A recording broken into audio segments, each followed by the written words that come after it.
दोस्तों आज की इस वीडियो के अंदर मैं आपको बताऊंगा कि मीशो के सेलर पैनल पर आपको कॉस्टली प्रोडक्ट जो होते हैं उनको सेल करना चाहिए या नहीं करना चाहिए।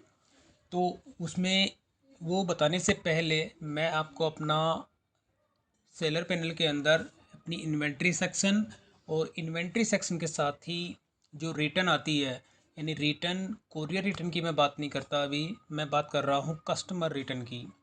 तो उन रिटर्न्स को मैं आपको दिखाऊंगा और रिटर्न्स को देखने के बाद और उन कैटलॉग को भी आपको दिखाऊंगा जो कि कैटलॉग मीशो ने ब्लॉक किए हैं, और ब्लॉक करने की क्या वजह रही है वो भी मैं आपको इस वीडियो के अंदर एक्सप्लेन करूंगा। तो यहाँ पर अभी मैं जो आपको है सबसे पहले अपना रिटर्न सेक्शन दिखाता हूँ। जब मैं यहाँ पे रिटर्न पे क्लिक करता हूँ और क्लिक करने के साथ ही यहाँ पे रिटर्न का जो ओवरव्यू है, यानी ये एक महीने की रिटर्न है। अब एक महीने के अंदर मुझे नंबर ऑफ़ ऑर्डर्स की अगर मैं बात करूँ तो जो डिलीवर्ड हुए थे कस्टमर को, यानी 260 ऑर्डर कस्टमर को डिलीवर्ड हुए, और 260 में से 81 जो कस्टमर थे उन्होंने प्रोडक्ट को रिटर्न कर दिया। अब रिटर्न की क्या वजह है वो भी मैं आपको दिखाऊंगा।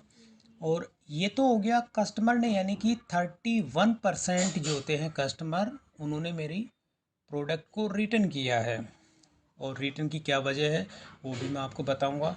अब इसके बाद होता है कोरियर रिटर्न। अब कोरियर रिटर्न के अंदर क्या होता है, ये तो जो 260 ऑर्डर सक्सेसफुली डिलीवर्ड हुए, अब ये 260 के अलावा जो टोटल नंबर ऑफ ऑर्डर अगर आते हैं, यानी 403 ऑर्डर एक महीने के अंदर मेरे को जो ऑर्डर रिसीव हुए थे मीशो से 403, उसमें से आप देखेंगे आरटीओ यानी 97 जो ऑर्डर थे वो आरटीओ यानी कोरियर रिटर्न।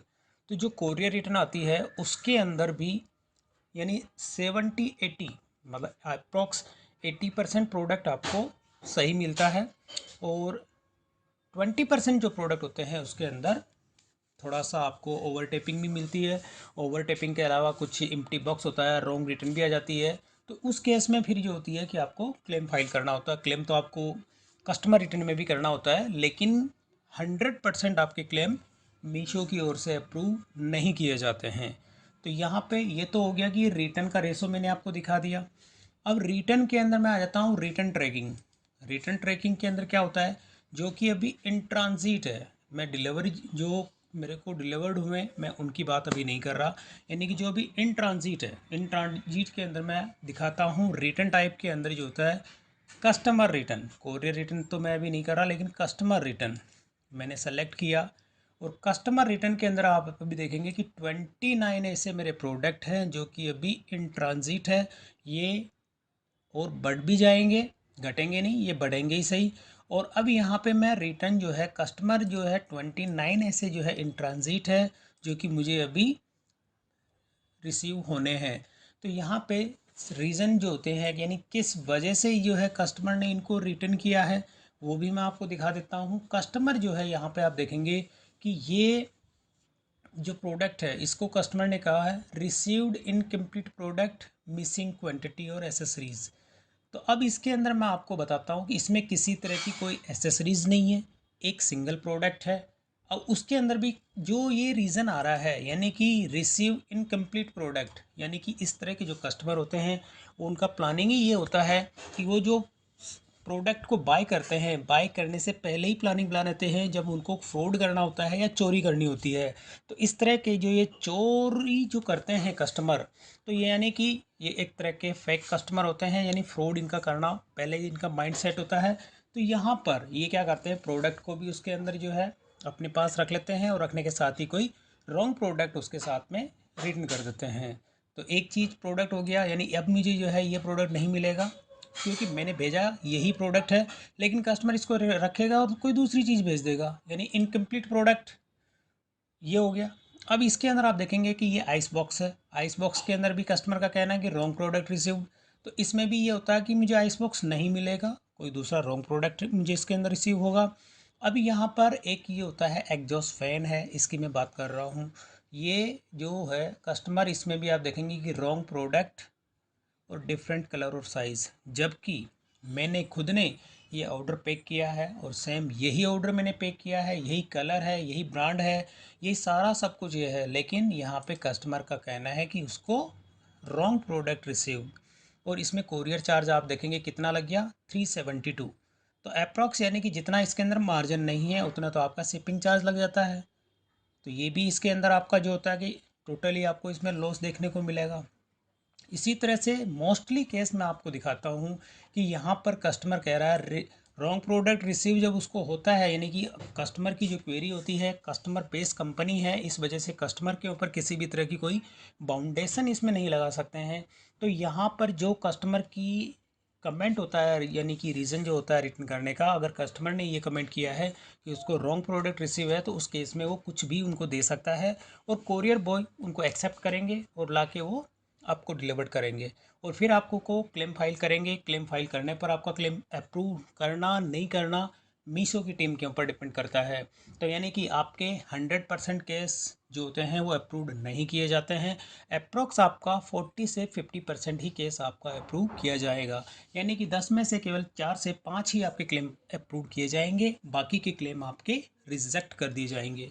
तो यहाँ पर ये जो कोरियर चार्जेस आपके लगते हैं तो ये आपको जो है टोटल इसके अंदर लॉस मिलता है, क्योंकि इसमें क्या होता है कि प्रोडक्ट भी आपका इसमें जाता है और जाने के साथ ही कोरियर चार्ज जो होते हैं वो भी आपके इसमें लगते हैं और आपको इसमें टोटल ही लॉस होता है। अब यहाँ पे आप जितनी रिटर्न आप देखेंगे, ये रिटर्न जो होती है अप्रॉक्स इनकी जो प्राइस की अगर मैं बात करूँ तो 1000 से लेके 1500 तक के जो प्रोडक्ट होते हैं वो मैं इसके अंदर अभी सेल कर रहा हूँ। और मेरी मैक्सिमम जो होती है प्रोडक्ट की जो प्राइस है वो है 2500 से 3000। तो इससे ज़्यादा के जो प्रोडक्ट की वैल्यू होती है वो मैंने स्टार्टिंग के अंदर सेल किए थे, लेकिन जब इसके अंदर कस्टमर की ओर से रिटर्न ज़्यादा आने लग गई और क्लेम मीशो की ओर से अप्रूव्ड नहीं करने लगे, तो उस केस में मैंने जितने कॉस्टली प्रोडक्ट थे उनको मैंने इन्वेंट्री को ज़ीरो कर दिया या उनको मैंने पॉज कर दिया या डिलीट कर दिया। क्योंकि उस केस में कुछ ऐसे जो प्रोडक्ट होते हैं जिनके अंदर मीशो को भी लगता है कि इस कैटेगरी के अंदर कस्टमर का फ्रॉड ज़्यादा होता है, तो वो कैटेलॉग को मीशो अपनी ओर से भी ब्लॉक कर देती है। तो ये तो हो गया कस्टमर रिटर्न की, मैंने आपको दिखा दिया कि जितने मोस्टली प्रोडक्ट हैं ये सारे के सारे कस्टमर रिटर्न है। और कस्टमर रिटर्न के अंदर हर चीज़ में कस्टमर कहता है रॉन्ग रिसीव्ड के अंदर ये 70 से 80% जो कस्टमर होते हैं वो कहते हैं wrong product received. Wrong product, wrong product, wrong product. आप देखेंगे कि इसके अंदर ये मीशो की सबसे मेजर जो प्रॉब्लम होती है वो होती है कि रिसीव डिफेक्टिव प्रोडक्ट। यानी डिफेक्टिव के अंदर क्या होता है, रॉन्ग और डिफेक्टिव डिफेक्टिव प्रोडक्ट अगर कस्टमर का रीज़न होता है तो उस केस में कस्टमर उनको कुछ भी देता है वो उनको लेके आना होता है। अब यहाँ पे मैं आपको दिखा देता हूँ, ये बल्ट्रा का BIC 144 जो इंडक्शन होता है ये मैंने इसके अंदर लिस्ट किया था। लिस्ट करने के साथ इसके मुझे ऑर्डर भी रिसीव हुए, लेकिन रिसीव होने के साथ ही आप देखेंगे कि कस्टमर ने इसको रिटर्न किया और इसकी जो प्राइस है अप्रॉक्स अगर मैं इसको दिखा देता हूँ, अमेज़ोन पे और फ्लिपकार्ट पे ये जो सेल हो रहा है अप्रॉक्स 2500 से 3000 के बीच में ये सेल हो रहा है। जब मैं इसको अगर यहाँ पे सर्च करता हूँ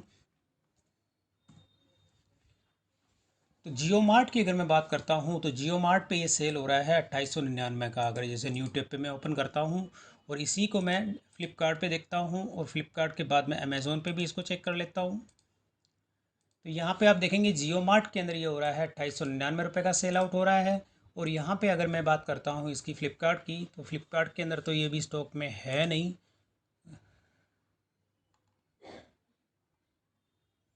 और अमेज़ोन की अगर मैं बात करता हूँ तो अमेज़ोन पे ये सेल हो रहा है ये भी 2889 का। तो यानी कि इस तरह का एक कॉस्टली प्रोडक्ट था और मैंने जब इसको मीशो पे सेल आउट किया, यानी कि मैंने अपने मीशो के अंदर जो मैंने इसकी प्राइस रखी थी वो रखी थी 2400। तो ये इस तरह के थोड़ा सा कॉस्टली प्रोडक्ट था और कॉस्टली प्रोडक्ट को भी कस्टमर ने रिटर्न किया और रिटर्न करने की वजह क्या रही है, यह हमने रिसीव डिफेक्टिव प्रोडक्ट। तो ये डिफेक्टिव प्रोडक्ट रिटर्न किया डिटेल में अगर आपको दिखाता हूँ यहाँ पे, तो कस्टमर ने कुछ इमेज भी शेयर की है। यहाँ पे आप देखेंगे इस तरह के जो कस्टमर होते हैं, यानी कि कस्टमर ने इनको यूज़ किया और यूज़ करने के बाद में जब इस तरह की कोई प्रॉब्लम हो जाती है 7 डेज़ के अंदर, तो कस्टमर उसको रिटर्न कर देता है। तो इस केस में क्या होता है कि प्रोडक्ट आपका जो है आपको रिटर्न हो जाता है, लेकिन उस कंडीशन में नहीं होता है जिस कंडीशन के अंदर आप उसको कस्टमर को बेचते हैं। तो कस्टमर का जो 7 डेज़ की जो रिटर्न पॉलिसीज़ होती है उसके अंदर प्रोडक्ट को अच्छे से यूज़ करता है और यूज़ करने के बाद विद इन 7 डेज जो होता है कि अंदर ही उसको वो रिटर्न कर देता है। तो यहाँ पर भी आपको लॉस जो होता है यानी कि क्लेम भी आपको नहीं मिलता, क्योंकि कस्टमर ने ये कहा है कि रिसीव डिफेक्टिव प्रोडक्ट। यानी इस केस में क्या होगा कि डिफेक्टिव प्रोडक्ट का मतलब होता है कि आपने जो प्रोडक्ट भेजा है वो डिफेक्टिव था, यानी कि आपने उसको जो प्रोडक्ट में कहीं ना कहीं फॉल्ट था या उसमें कुछ दाग धब्बे लगे हुए थे, तो ऐसा प्रोडक्ट जो है कस्टमर को मिला। तो इस केस में मोस्टली केस में कस्टमर जो होता है उसको प्रायोरिटी पर रखा जाता है, और सेलर को जो है ऐसे केस जो होते हैं यानी कि इस तरह पे अगर आप क्लेम इसके लिए फाइल करोगे तो आपका इसमें 80 से 90% जो है कि रिजेक्ट कर दिया जाएगा मीशो की इंटरनल जो टीम होती है उसकी ओर से। तो ये तो हो गया कि रिटर्न के अंदर अगर जैसे यही चीज़ है, तो अगर ये जैसे अगर ये आप बाई करना चाहते हैं, तो ये जो बल्ट्रा का BIC 114 जो इंडक्शन है, अगर इसको आप जैसे जियो मार्ट की मैंने रेट बता दी यानी 2899 की है, और अमेज़ोन की भी रेट मैंने आपको दिखा दी। अगर यही चीज़ आप अगर मेरे स्टोर पे जाते हैं ssdigitalindia.com पे, तो ये चीज़ आपको इसमें भी देखने को मिलेगा। और इसमें मैंने इसकी जो प्राइस रखी है वो मैंने काफ़ी कम रखी है। यहाँ पे आप देखेंगे कि ये देखिए बल्ट्रा का मैंने जो 2450, मैं अगर इसकी बात करता हूँ क्विक व्यू की, तो सेम वही प्रोडक्ट है जो कि आपको मेरे इस स्टोर पे देखने को मिलेगा।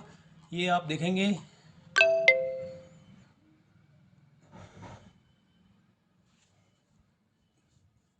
तो ये जो बल्ट्रा का है यानी कि ये मॉडल वही है BIC 114 इंडक्शन 2000 वाट का है, और इसकी जो प्राइस है 2450 है, यानी कि इसके अंदर GST इंक्लूड है। इसके अलावा आपको इसमें जो है किसी भी तरह की कोई शिपिंग चार्ज नहीं है, और सेम इसी प्राइस के अंदर अगर आप इसको बाई करना चाहते हैं तो मेरे स्टोर से भी आप इसको बाई कर सकते हैं। तो यहाँ पे मैं बात करता हूँ जैसे अमेज़ोन के अंदर आप देखते हैं तो ये 2889 रुपये का सेल आउट हो रहा है, और जियो मार्ट के अंदर आप देखेंगे 2899 रुपये का हो रहा था। तो यानी इस तरह के जो प्रोडक्ट होते हैं अगर आप इसको से ये परचेज़ करना चाहते हैं तो मेरे स्टोर पे जाके आप इसको परचेज़ कर सकते हैं। तो ये तो हो गया कि मतलब कि कोई भी प्रोडक्ट है, तो मैंने इस प्रोडक्ट को कंटिन्यू नहीं रखा क्योंकि इसको जो है मीशो की टीम ने ही इसको ब्लॉक कर दिया। तो कुछ ऐसे रीज़न्स होते हैं जिसमें कि क्लेम जो होती है मीशो की ओर से अप्रूव नहीं किया गया था, क्योंकि ये तो अभी इन ट्रांजिट है, ये मुझे अभी रिसीव नहीं हुआ। रिसीव होने के बाद मैं भी इसका जो केस फाइल क्लेम फाइल करूँगा, और क्लेम फाइल करने पर मैं आपको बताऊँगा कि वो क्लेम मेरा एक्सेप्ट किया जाता है या रिजेक्ट किया जाता है। तो ये तो कस्टमर रिटर्न की मैंने आपको दिखा दी कि मोस्टली जो प्रोडक्ट है यानी कि जितने ज़्यादा ऑर्डर आपके आते हैं उतनी ज़्यादा रिटर्न भी आपको देखने को मिलती है। अब क्लेम ट्रैकिंग की अगर मैं बात करता हूँ तो क्लेम भी मैं आपको दिखा देता हूँ कि टोटल ये जो क्लेम है 1 महीने के, 1 महीने की मैं क्लेम की बात कर रहा हूँ, क्योंकि मैं रिटर्न का ओवरव्यू अभी आपको 1 महीने का ही मैंने बताया है। तो यहाँ पे आप देखेंगे कि टोटल 69 जो मैंने क्लेम इसमें फ़ाइल किए थे, और फाइल करने पर 41 मेरे इसके अंदर रिजेक्ट हैं, अप्रूव्ड हुए 21, और 7 अभी भी मेरे ओपन है। तो यानी कि आप देखिए कि इस केस में भी टोटली आपको लॉस जो होता है वो देखने को मिलता है। तो ये तो हो गया कि मैंने आपको रिटर्न दिखा दी, रिटर्न के साथ में इन ट्रांजिट प्रोडक्ट थे वो भी मैंने दिखाए, कस्टमर रिटर्न की जो क्या वजह थी वो भी मैंने दिखा दी है, क्लेम का मैंने भी आपको प्रोसेस दिखा दिया, और इसी के साथ मैं आपको अपने दिखाते था अब इन्वेंट्री सेक्शन, यानी इन्वेंट्री के अंदर कौन से ऐसे प्रोडक्ट थे जो कि मीशो ने ब्लॉक किए हैं। तो अब यहाँ पे देखेंगे कि इन्वेंट्री मेरी टोटल एक्टिव जो है 440 है, और अब मैं इसके अंदर जब मैं बात करता हूँ ब्लॉक की, यानी कि 47 जो ऐसे मेरे कैटलॉग थे जो कि मीशो ने ब्लॉक किए हैं, और मीशो ने जो ब्लॉक किए हैं मेन जो है वो आ जाता हूँ मैं अदर के अंदर। अदर में यानी 21 ऐसे कैटलॉग हैं जो कि मीशो ने ब्लॉक किए हैं। सबसे पहले आप देखेंगे ये बल्ट्रा का BIC 114 जो मॉडल है इंडक्शन, इसी को ब्लॉक किया है। और ब्लॉक करने की वजह क्या, इसका मैंने इससे प्रीवियस भी वीडियो बनाया था कि वजह क्या थी इसकी, क्योंकि इस केस में यानी इस कैटेगरी के अंदर मीशो के अंदर कस्टमर बहुत ज़्यादा फ्रॉड करने लग गए थे। तो इसको देखते हुए मीशो ने मेरी जो लिस्टिंग थी उसको ब्लॉक कर दिया। और ब्लॉक करने की जो रीज़न आप देखेंगे कि प्लीज़ कॉन्टैक्ट सप्लायर सपोर्ट। तो इसमें मैंने फिर टिकट इरेज किया था। टिकट इरेज करने पर मुझे उनकी ओर से जो रिप्लाई मिला मैंने आपको सारी उस प्रीवियस वीडियो के अंदर पूरा एक्सप्लेन करके बताया था। और इसी के बाद यानी आप इसकी प्राइस देखेंगे तो 2399, यानी कि मैंने इसको जो सेल आउट किया था 2399 रुपये का मैंने इसके अंदर लिस्ट किया था। तो ये भी एक तरह का प्राइस इसकी हाई थी, क्योंकि इस केस में जो होती है कि प्रोडक्ट अगर आपका जाता है, क्लेम आपको नहीं मिलता है, तो सीधे सीधे आपको 2 से 2500 का लॉस होता है। अब इसके बाद सेकंड प्रोडक्ट मैं आपको दिखा देता हूँ। अब सेकंड प्रोडक्ट की जो प्राइस आप देखेंगे 3350, ये भी मैंने इसके अंदर लिस्ट किया था।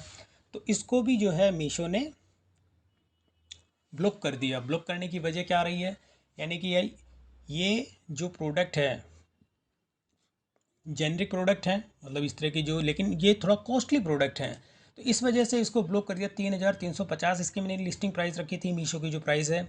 और इसी के साथ बाकी के जो दूसरे प्रोडक्ट हैं ये भी देखा आपने, जो प्रोडक्ट है इसकी प्राइस है 2550, 2500 तक के प्रोडक्ट हैं। इस प्रोडक्ट की मैं बात करूँ तो ये 1951 रुपये का प्रोडक्ट है। बाकी ये और भी 1950, यानी अप्रॉक्स जिन जिन प्रोडक्ट की आप देखेंगे 2050 और इसकी है 3450।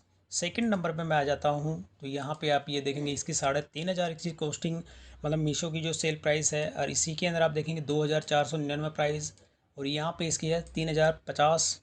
कोई भी इसके अंदर रीज़न ये मेंशन नहीं है कि आप, सीधा सा लिखा हुआ है प्लीज़ कॉन्टैक्ट सप्लायर सपोर्ट। और इसके अलावा बाकी के और भी जो हैं थोड़े से जो कॉस्टली प्रोडक्ट थे, यानी कि ज़्यादातर इसके अंदर जिन जिन प्रोडक्ट की प्राइस अप्रॉक्स 2000 से अबव है, उन सब कैटलॉग को मीशो ने जो है ब्लॉक कर दिया अपने हैंड से। तो कहने का मतलब ये है कि आपको भी मीशो के अंदर कॉस्टली प्रोडक्ट को सेल नहीं करना चाहिए, क्योंकि उस केस में क्या होता है कि अगर मान के चलिए कॉस्टली जो प्रोडक्ट होता है और आपको कस्टमर रिटर्न आती है, तो उस केस में आपके अगर 50% भी क्लेम अप्रूव हो जाते हैं या 60 या 70% भी होते हैं, तो भी आपका उसके अंदर प्रॉफिट कवर नहीं होगा, टोटल ही आपको लॉस इसमें जो है देखने को मिलेगा।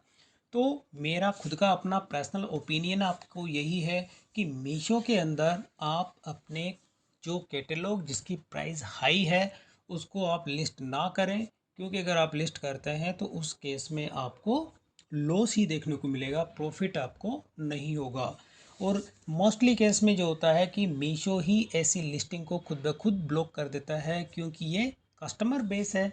तो कस्टमर बेस कंपनी होने की वजह से कस्टमर के ऊपर किसी भी तरह का कोई भी बाउंडेशन नहीं होता है, और कंपनी को भी इस चीज़ का पता होता है कि कस्टमर जो रिटर्न कर रहा है वो गलत है और सेलर्स का इसके अंदर लॉस ना हो। तो इसी को देखते हुए मीशो अपनी जितनी लिस्टिंग होती है, जिनकी प्राइस हाई होती है और जिस कैटेगरी के अंदर ज़्यादा जो इस तरह की चीटिंग होती है, तो उन कैटलॉग को, उन प्रोडक्ट्स को मीशो की ओर से ब्लॉक कर दिया जाता है।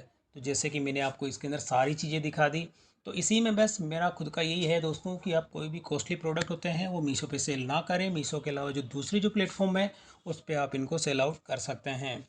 तो यहाँ पर अभी मैंने, आप मीशो पे अगर से चेक करेंगे तो आपको कॉस्टली प्रोडक्ट बहुत ही कम देखने को मिलेंगे। तो ये चीज़ें होती है कि कस्टमर जब इसके अंदर रिटर्न करता है और रॉन्ग प्रोडक्ट रिसीव की अपनी जो क्वेरी इसमें सबमिट करता है रीज़न के अंदर, तो ऐसे केस में सेलर्स को लॉस होता है, और उसी लॉस को जो देखते हुए मीशो इस तरह की लिस्टिंग को ब्लॉक कर देता है। तो दोस्तों अगर वीडियो पसंद आई तो इसे लाइक और शेयर ज़रूर करें और मेरे चैनल को सब्सक्राइब करना ना भूलें।